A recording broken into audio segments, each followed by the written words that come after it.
Je dépose mes mots sur cette page sans savoir où ils me mèneront. J'ai juste envie d'écrire et j'en ai peut-être même besoin. J'attends tellement de choses de la vie que je me rends de plus en plus compte combien je m'ennuie dans ma vie. Je pourrais faire tellement mieux, tellement plus. Je voudrais surtout être mieux que je ne le suis peut-être déjà.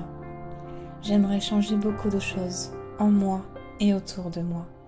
Le problème, c'est que je ne sais pas recommencer. Ma vie est compliquée en ce moment. Je voudrais juste que tout change.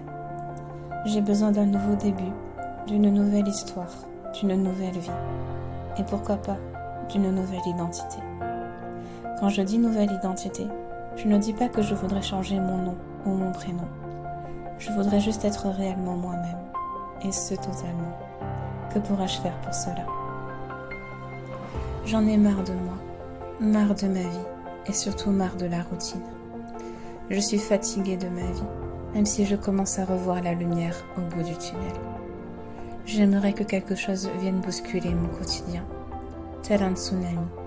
J'aimerais vraiment être secouée et réveillée. Je sais que je peux être mieux que moi en étant moi-même. Mon âme ne demande que ça. Mon âme veut que je reconnaisse ma véritable identité. Mais quelle est cette identité? C'est tellement difficile de saisir tout ce qui se passe en moi et autour de moi. Je ne demande pas à tout comprendre. J'aimerais juste apprendre à mieux me connaître pour être capable d'être qui je suis. J'aimerais apprendre à ne plus me cacher derrière une fausse timidité. Ma timidité n'est qu'une image, non mon identité. Qu'est-ce que je peux faire pour arrêter de jouer ce rôle? Je sais que je ne suis pas timide. Peut-être est-ce ma véritable identité qui m'intimide. Si j'ai peur de qui je suis, comment pourrais-je le devenir un jour? J'en ai marre de vivre avec toutes ces peurs en moi. Mais je ne veux pas m'en libérer. Je veux trouver le courage de les combattre, de leur montrer qui je suis. J'ai envie de trouver cette force et ce courage, de m'assumer telle que je suis, dans mes parfaites imperfections. Cette force et ce courage se trouvent déjà en moi, c'est une certitude. Le problème, c'est comment trouver le moyen de les faire sortir. Je ne sais pas comment faire cela, mais je me fais confiance.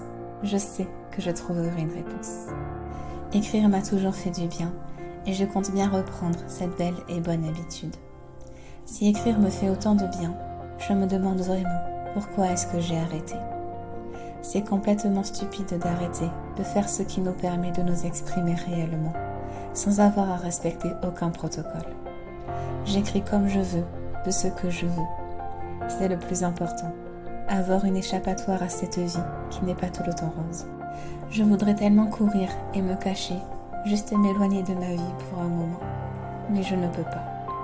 Fuir, ce n'est pas ça être courageux. Être courageux, c'est agir même si on a peur. Ne jamais abandonner et ne jamais reculer, sauf pour prendre de l'élan.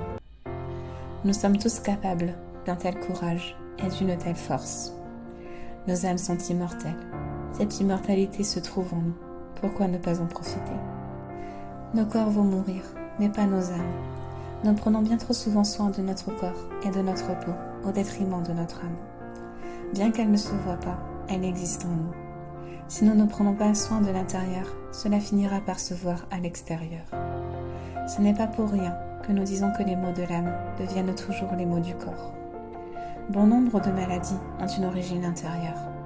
Si nous n'allons pas bien à l'intérieur et que nous n'exprimons pas nos mots avec des mots, nous en paierons le prix fort, peut-être même le prix de la vie.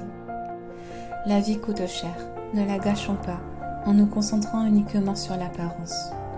Un corps en bonne santé n'est pas toujours synonyme d'une âme en bonne santé, mais l'inverse, lui, l'est. Une âme en bonne santé aura une enveloppe en bonne santé. Concentrons-nous sur ce qui est réel et durable, notre âme, le moment présent, nos passions, notre identité, et posons-nous toujours les bonnes questions, en commençant par « Qui suis-je »